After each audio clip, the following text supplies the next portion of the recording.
Hey all, welcome to my channel Talebearing time. Today in this video, I want to simply tell the tale of William Shakespeare's The Winter's Tale, continuity of Part 2. Let's get into the story. In Part 2 last scene, Perdita suddenly became very sad. It was all a dream. I am not a queen and I can never be one. I will go now and milk my sheep. Saying this, Perdita walked quietly away. Camille was very impressed with the way Perdita had behaved. He also knew that Florizel loved her too much to forget her. He thought of a plan to bring them together and make them happy. He decided to go back to Sicily. He knew that Leontes had become a kind man again and would definitely help him. He decided to take Florizel and Perdita also with him and ask Leontes to protect them. Once Polixenes forgot his anger and forgave his son, the two would be married. When he told Florizel and Perdita about his plan, they immediately agreed to it. The old shepherd too decided to go along with them, since he knew that Polixenes would punish him if he catch him there. The shepherd took the remaining of Perdita's jewels, her baby clothes, and also the paper pinned to it with her name. He thought they might be useful sometime. After a short voyage, Perdita, Florizel, Camille, and the old shepherd reached the palace of Leontes. He received them very kindly and was very happy to his old subject Camille again, but when he saw Perdita, the king became very sad. He thought that she looked exactly like his dead queen Hermione. He was reminded of how she had died and how he had also lost his baby daughter. I have been such a cruel man.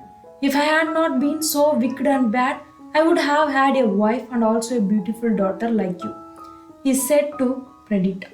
Leontes also remembered his old friend Polixenes. When the old shepherd heard this, he thought of how he had found Perdita many years ago.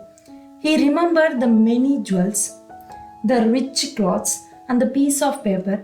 He felt then that Perdita had to be the daughter of Leontes. Then, in front of the whole court, he described how he had found a beautiful baby girl many years ago.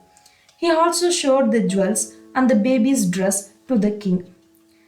I remember that I dressed the baby in those clothes and put those jewels on her, said Paulina as she came out of the crowd. The shepherd then took out the old piece of paper and showed it to Paulina. That was written by my husband. This beautiful young lady here has to be the daughter of my dear Queen Hermione, shouted Paulina. All the other there were to now knew who Perdita really was. King Leontes could not believe that he had found his daughter after so many years. He was very happy. He hugged Perdita and said, "Oh, how I wish your mother was alive. She too would have been so happy to see you." At that moment, Paulina came up to the king. "I have a gift for you, your majesty. I would like you to come to my house and take it on this happy occasion," she said. "What is it, Paulina?" asked Leontes. "It is a statue of Queen Hermione, your majesty. The great Italian sculptor Giulio Romano has just finished making it, and I would like you to take a look at it," explained Paulina. King Leontes agreed and everybody went to Paulina's house. Perdita was also very eager to see what her mother looked like. When they had all entered one of the room, they saw a big curtain at one end. "Here it is the statue of Queen Hermione," said Paulina, and drew back the curtain. Everybody was speechless. The statue looked exactly like Queen Hermione. Leontes became very sad when he saw the statue. He could not even speak. After a long time, he said, "She is beautiful, but she looked much younger." Paulina then told him that the sculpture made up the statue exactly as the queen would have looked then. If she had been alive, she would have looked like this now, Your Majesty. I will now draw the curtain. Before you feel that the statue moves, said Paulina. No, I have not seen anything this beautiful for 20 years now, cried the king. I want to kiss the statue. No, Your Majesty. The paint on the statue is still wet and will stick to your lips if you kiss it. Let me draw the curtain before you think that the statue breathes, Paulina told him. No, Paulina, please let me look at my mother, whom I have never seen before, begged Perdita. Paulina then decided to surprise them even more. She said, I will now perform some magic. I will now make the statue move and speak. She then waved her hand and beautiful soft music started playing as everyone watched in amazement and the statue moved. It came down from their pastels, walked up to Leontes and putting its arm around him, kissed him. The statue then began to speak and bless the king and Perdita. This was not any magic. The statue was really the queen. Hermione had become very angry with Leontes for deciding to kill their daughter. She decided to let him believe that she was dead and live with Paulina. She had lived in Paulina's house for 20 years without anyone knowing the truth. When she heard that her daughter Perdita was alive, she decided to forgive her husband, the king, for the fast and come back to him. Everybody was very happy now that the king's family was united again.